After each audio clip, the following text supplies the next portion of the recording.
عمرك فكرت إن اللي جواك ممكن يصنع عالم؟ كان في بنت لقت نفسها وسط ضباب كتير، مش عارفة هي فين ولا ازاي دخلت هنا.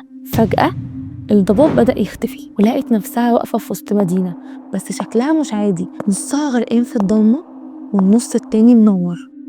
والأغرب الضلمة والنور كانوا طالعين من جواها هي، ومع كل خطوة كانت بتاخدها كان بيسيطر عليها تفكير سلبي، خوف، شك وتشتت، إحساس إنها ضايعة.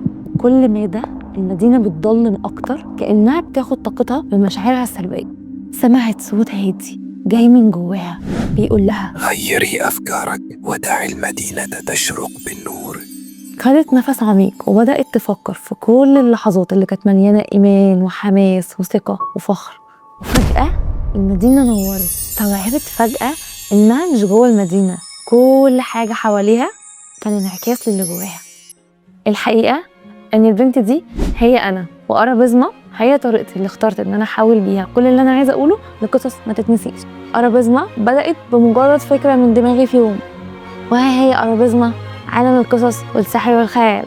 وانت كمان كل يوم بتبدأ بفكرة، كل حاجة بتعيشها النهاردة كانت زمان مجرد فكرة. لو سقيت الفكرة خوف وشك هتطفيك، ولو سقيتها إيمان وثقة هتنورك وتبنيك. فاسأل نفسك دلوقتي، أنا بكبر إيه جوه دماغي، نور ولا ضلمة؟